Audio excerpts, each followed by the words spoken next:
பகவத்கீதா பிரகாரமாக எப்படி நம்ம பேச வேண்டும், என்ன வார்த்தைகள் உபயோகப்படுத்த வேண்டும், அதில் 5 விஷயத்தை பகவான் ஸ்ரீகிருஷ்ணர் 17வது அத்தியாயத்தில் 15வது ஸ்லோகத்தில் சொல்றாரு.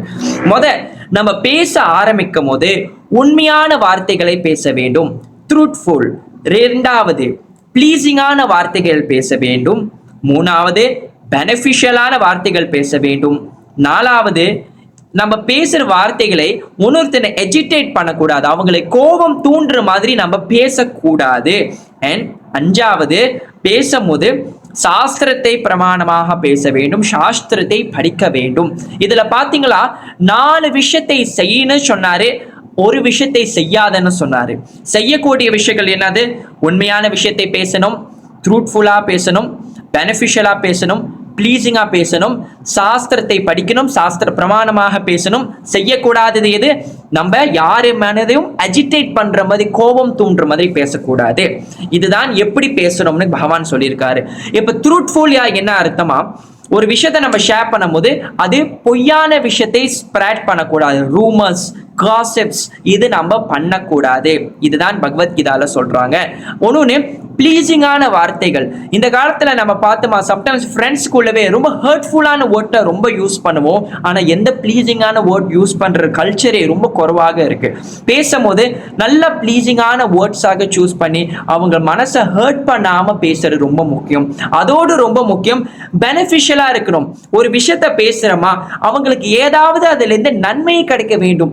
சும்மா இங்க க்ரோஸ் இருக்கு தெரியுமா, காக்கா கா காக்கான்னு கத்தி கொண்டு இருக்கும், அந்த மாதிரி பேச்சு நம்ம பேசினா என்ன புண்ணியம்?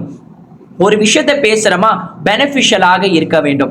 ஆன்மீகமாக பெனிஃபிஷியலா இருந்தாலும் இல்ல பௌதிகமாக ஏதாவது ஒரு பெனிஃபிஷியல். இப்ப வீட்டுல நம்ம பேசுறோம் நம்ம பேரண்ட்ஸ் கிட்ட, அதுல ஏதாவது ஒரு பெனிஃபிட் நம்மளுக்கு இருக்கும். அதே போல ஆஃபீஸ் கலீக்ஸ் கிட்ட பேசுறோம், ஓகே, அது ஆஃபீஸ் ரிலேட்டட். இப்ப ஆன்மீகவாதிகள் கிட்ட ஆன்மீகமாக பேசும்போது நம்மளுக்கு கண்ணன் கிடைக்கிறான். ஸோ அது மாதிரி எது பேசினாலும் பெனிஃபிஷியலாக பேசணும். அதுக்கப்புறம் சாஸ்திர பிரமாணமாக, இதுதான் ரொம்ப முக்கியமான ஒரு ஃபேக்ட். ஏன்னா இந்த காலத்தில் நிறைய பேர் ஆன்மீகவாதிகளா காமிக்கிறாங்க, அவங்க ஸ்பிரிச்சுவலிஸ்ட், டிரான்செண்டன்ட் அப்படின்னு காமிச்சுக்கிறாங்க. எக்ஸ்டர்னலா பார்க்கும்போது அப்படி சாமியார் மாதிரி ஒரு வேஷம் போடுறது. ஆனா பேசுறதுல எந்த ஒரு சாஸ்திர பிரமாணமே இல்லை. எந்த ஒரு சாஸ்திரி கோட்ஸா, எந்த புராணத்திலிருந்து, எந்த வேதத்திலிருந்து, எந்த உபநிஷத், எந்த இதிகாசம் எதுவுமே இல்லை. அவங்க இஷ்டத்துக்கு பேசிக்கொண்டு இருக்கிறார்கள். இது ஆயிரக்கணக்கான பேர் இந்த ட்ரெண்டை ஃபாலோ பண்ணி அவங்கள பார்த்து கொண்டு இருக்கிறார்கள். இப்படி இருக்கக்கூடாது. யார் ஒரு குருவாக நீங்க நினைத்து நீங்க அவரை ஃபாலோ பண்ண போறீர்களா? சாஸ்திர பிரமாணமாக பேசுறாரா? வேதவியாசர் கொடுத்த எவ்வளவோ வேத புத்தகங்கள் இருக்கு, அந்த பிரமாணமாக பேசினா மட்டும்தான் நம்மளோட ஸ்பீச்சுக்கு வேல்யூ இருக்கு. தவிர தேவையில்லாத விஷயம், சாஸ்திரத்தில் கூறாத விஷயங்களாம் பேசினா எதுக்கு நம்ம அதை கேட்க போகிறோம்? ஸோ அந்த மாதிரி ஒரு ஸ்பீச்சை கேட்க கூடாது. நம்ம பேசும் போதும் சாஸ்திரத்தை எப்பொழுதும் பேக்கப் பண்ணி பேச வேண்டும். ஒரு உதாரணம் எங்க ஆச்சாரியார்கள் என்ன கொடுத்திருக்காங்களா, பக்தர்கள், கிருஷ்ண பக்தர்கள் ஒரு லாயர் போல இருக்க வேண்டுமா. ஏன்னா ஒரு லாயர் அவர் கோர்ட்க்கு போனாரா, எப்படி அவர் கோட் பண்ணுவாரு, according to the company law act section இது, சப் செக்ஷன் இதுதான் அப்படின்னு சொல்லி அவ்வளவு டீட்டெயிலா அவர் கொடுப்பாரு.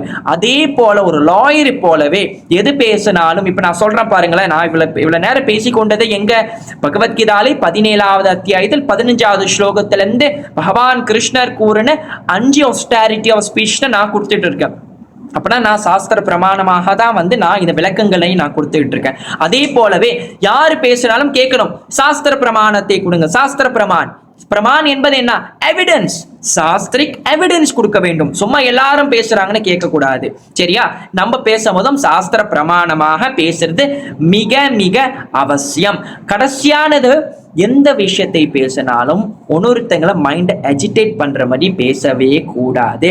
சில விஷயங்களை நீங்க பார்க்கலாம், சாஸ்திர பிரமாணமாக இருக்கும், உண்மையாக இருக்கும், அது அவங்க கேட்கறதுனால அவங்களுக்கு பெனிஃபிஷியலாகவும் இருக்கும். ஆனா இந்த விஷயத்தை நான் சொல்லும் போது அவங்களுக்கு ஏத்துக்கிறதுக்கு அந்த தன்மை இல்லையா, நான் அந்த இடத்துல அந்த விஷயத்த சொல்லக்கூடாது. ஏன்னா இப்ப நான் சில விஷயத்த சில ஆன்மீக விஷயத்த நான் ஷேர் பண்ணலாம், ஆனா அது நான் ஷேர் பண்றதுனால உங்களுக்கு அஜிடேட்டட் ஆகலாம், இது என்ன இப்படி சொல்றீங்க அப்படின்னு. ஸோ அந்த மாதிரி விஷயத்தை ஷேர் பண்ணக்கூடாது. ஒரு குழந்தைக்கு பால் தான் கொடுக்க முடியுமா, பால் தான் கொடுக்கணும். அந்த குழந்தைக்கு ஃபுல் மீல் கொடுத்து அந்த குழந்தைனால சாப்பிட முடியாது. அதே போலவே இந்த உலகத்தில் டிஃப்ரெண்ட் டிகிரிஸ் ஆஃப் கான்சியஸ்னஸ்ல நிறைய பேர் இருக்கிறாங்க. அவங்களுக்கு என்ன அக்செப்டன்ஸ் பண்ண முடியுமா, அவங்க மைண்டை அஜிடேட் பண்ணாத அளவுக்கு எது கொடுக்க முடியுமா அது மட்டும் கொடுத்தாலே போதும். இதுதான் வந்து டு நாட் அஜிடேட். நம்ம பேசும்போது வார்த்தைகளை ரொம்ப கவனித்தலாக பேச வேண்டும். யார் மனதை புண்படுத்துற மாதிரி பேசக்கூடாது, கோபம் தூண்டுற மாதிரி பேசக்கூடாது. இந்த 5 விஷயத்தை கடைபிடித்தா நம்மளோட பேச்சு சிறப்பாக இருக்கும், பகவத்கீதா பிரமாணமாக இருக்கும். இதுதான் this austerity of speech. Hare Krishna.